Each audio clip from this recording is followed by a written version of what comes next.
হলধারী ঠাকুর, তোমার এই ছোট ভাইটিকে তুমি চেনো? রোজ রোজ নতুন করে চিনছি সেজবাবু। তাকিয়ে থাকো। আগে তাকিয়ে থাকো, কোনোদিন চোখ ফিরিয়ে নিও না যেন। যত দিন যাচ্ছে দিনে দিনে ওর প্রতি বিশ্বাস আমার আরো পাকা শক্ত ভিতের ওপর দাঁড়িয়ে পড়ছে। এখন বুঝতে পারছি যে সেই প্রথম দিন ও কেন এত আমাকে আকর্ষণ করেছিল। তারপর অনেক লোকে আমাকে অনেক কথা বলেছে, কেউ বুঝে বলেছে, কেউ না বুঝে বলেছে, কিন্তু আমি কারুর কথা মাথায় নিইনি। প্রথম থেকে আমি কারুর কথা মাথায় নিইনি। মা, মা গো, মা, মা, সবই তোমার কৃপা মা গো, সব তোমার কৃপা মা গো, সব তোমার কৃপা।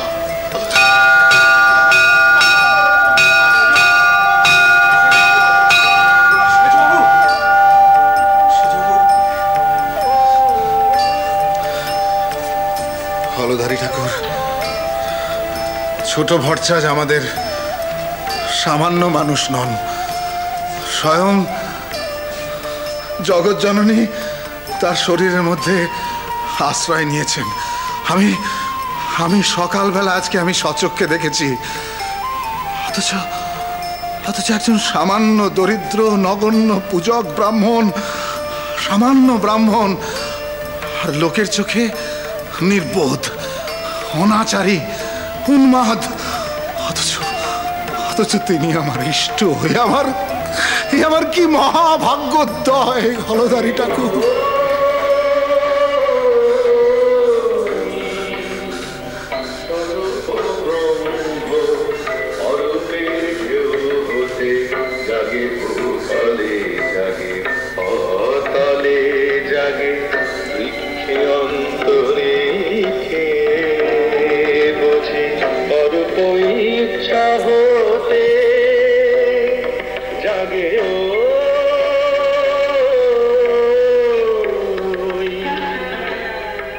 রানীমা, এনারা সকলেই এসেছেন। জয় হোক রানীমার। রানীমা জয় হোক। প্রণাম নেবেন রানীমা। নমস্কার রানীমা। প্রণাম রানীমা। নমস্কার রানীমা। এনাদের কাছে সব কিছু পরিষ্কার করে বলেছেন তো মুক্তার মশাই? আগে হ্যাঁ রানীমা, আমি আপনার উইলে আপনার বক্তব্য এনাদের বেশ ভালোভাবে বুঝিয়ে বলেছি, যাতে এনাদের বুঝতে কোনো অসুবিধে না হয়। তাছাড়া আপনি তো এনাদের সকলকেই চেনেন। ইনি হচ্ছেন কবিরাজ রামকিঙ্কর সেন, আর ইনি হচ্ছেন জানবাজারের শ্রীকণ্ঠ দত্ত, আর শ্রীহরি কোটাল, আর রামচন্দ্র দেববর্মন, আর অন্নদা প্রসাদ চট্টোপাধ্যায়, আর ইনি হচ্ছেন এন্টালির গুরুচরণ দাস। আমার শরীর খারাপ, তাই আমি নিজে উঠে আপনাদের আপ্যায়ন করতে পারিনি। আপনারা আমাকে ক্ষমা করবেন। না না, এ কি বলছেন রানীমা? এরকম বললে আমাদের দোষ হবে। আপনারা সবাই সম্মানীয় অতিথিজন, যে কারণে আমি আপনাদের সহায় চাইছি তা আপনারা সবাই শুনেছেন নিশ্চয়ই। আগে হ্যাঁ রানীমা, এনারা সবাই সব কিছুই জানেন। তবু আমি নিজের মুখে বলি, আমি দক্ষিণেশ্বরে মায়ের মন্দিরের খরচ চালাবার জন্যে দিনাজপুরের জমিদারি দেবোত্তর করব।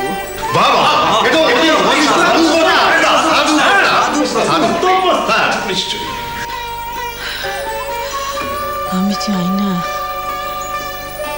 মা জগদম্বা তার সেবার জন্য কারো অপেক্ষায় থাকুন। তার বিধিবদ্ধ সেবা, বৈধি পূজাদি তিনি যেন নিজেই বহন করেন। সে কারণে আপনাদের সবাইকে এখানে ডাকা। আমি আমার ইচ্ছাপত্র তৈরি করেছি, যাকে আপনারা উইল বলেন। আমার উকিল ডেনম্যান সাহেব লিখেছেন, আমার সলিসিটার ওয়াটকিন্স সাহেবের সামনে আমি কাগজে সই করব। আমার অনুরোধ, আপনারা সবাই সাক্ষী থাকুন। নিশ্চয়ই। এ তো আমাদের গর্বের কথা। কি বলেন আপনারা? এ তো পুণ্যের কাজ। আপনারা তো সবাই জানেন আমার কোনো পুত্র সন্তান নেই। আমার 4 মেয়ে, পদ্মমণি, কুমারী, করুণাময়ী আর জগদম্বার মধ্যে প্রথম এবং শেষজন জীবিত। মাঝে 2জন অকালে চলে গেছে। সুতরাং আমি উইলে যে সম্পত্তি দেবোত্তর করতে চাইছি, আমি চাই আমার 2 মেয়ের স্বাক্ষর এবং সম্মতি। আমার ছোট মেয়ে অর্থাৎ শ্রীযুক্ত মথুরামোহন বিশ্বাসের স্ত্রী জগদম্বা ইতিমধ্যেই মত দিয়েছে। এই যে আপনারা দেখুন, ভালো করে দেখুন। দাঁড়ান, দেখুন দেখুন, ভালো করে দেখুন। হ্যাঁ ঠিক আছে। ভালোই তো। হ্যাঁ ঠিক আছে। দেখুন, ভালো করে দেখুন। হ্যাঁ ঠিক আছে। হ্যাঁ, তো ঠিকই আছে দেখছি। হ্যাঁ সবই ঠিকই আছে। তো ঠিক আছে তো? হ্যাঁ ঠিক আছে। বাকি রয়েছে আমার বড় মেয়ে পদ্মমণি। তার স্বামীকে আপনারা সবাই চেনেন, সিথির শ্রীযুক্ত রামচন্দ্র দাস আটা।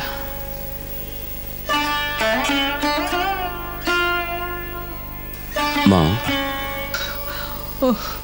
ওই তো ওরাও এসে গেছে। আয় আয় মা।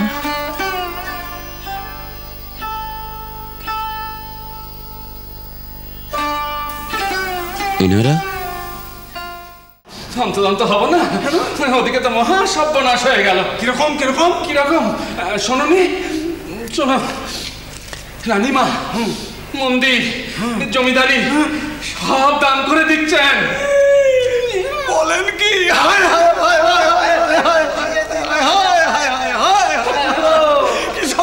কি গো, হ্যাঁ মায়ের মন্দিরে এমন সর তুলে সব ক্ষেত করছো? ক্ষেত করছি কেন? ক্ষেত করবো না কেন? শুনেছ, রানীমা রানীমা জমিদারি মন্দির সব দান করে দিচ্ছেন। রানীমা মন্দির দান করে দিচ্ছেন?